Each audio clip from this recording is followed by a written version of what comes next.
વાલિયાના લુણા ગામની સીમમાં ચીકુની વાડીમાં 8 વર્ષીય બાળક પર દીપડાએ હુમલો કરતા બાળકને ગંભીર ઇજાઓ પહોંચી હતી। બાળકને સારવાર હેઠળ ખસેડવામાં આવ્યું છે।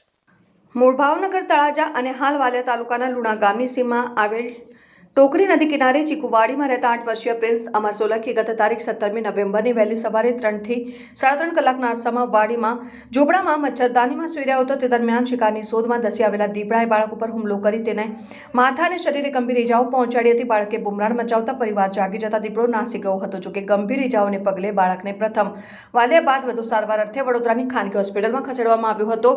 આ અંગેની જાણ વાલિયા વન વિભાગને થતા બીડગાર્ડ દિનેશ રાઠવા સહિત ટીમ તાત્કાલિક સ્થળ ઉપર દોડી આવી મારણ સાથે પાંજરો મૂકી દીપડાને પકડી પાડવા તજવીજ હાથ ધરી છે। ત્યારે ત્યાં રહેતા 3 થી 4 પરિવારે રાતના સમયે વીજ કંપની દ્વારા વીજ પુરવઠો કાર્યરત રાખવા માંગ કરી છે।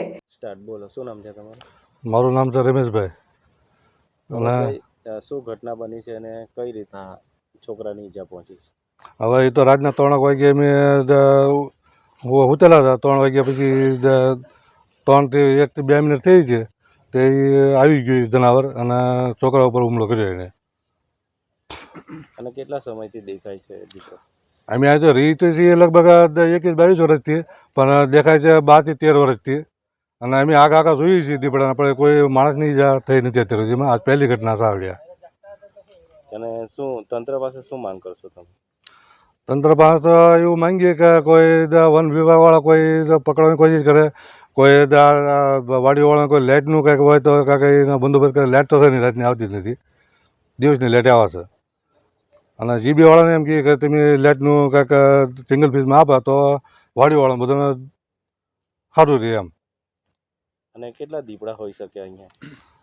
અહીંયા તો અવારનવાર આવે જ કરે છે, આપણે ગણતરીમાં કોઈ હોય નહીં।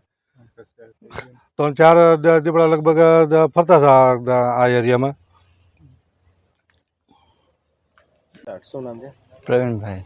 પ્રવીણભાઈ, દીપડાએ કેવી રીતના હુમલો કર્યો? ને હું પહેલાં આપણે અહીં સૂતા હતા રસ્તે, હું ખાટલો રાખીને બહાર સૂતો હતો અને એ બધા ઘરમાં સૂતા હતા, પણ એમ ખાલી કે 4-5 ઈંટોને એમ પાળી કરીને એમ અંદરથી કેમ એમ ઝડપ મારીને બહાર કાઢવા સારું કરે એવી રીતના કર્યું છોકરાને।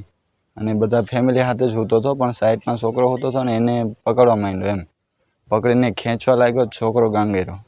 તો એમ ગાંગેરો ને તે બધા અમે જાગી ગયા। પછી દીપડો એમ બી ગયું એટલે નાહી ગયું એમ। અને પછી ઈજાગ્રસ્તને ક્યાં લઈ ગયા તમે?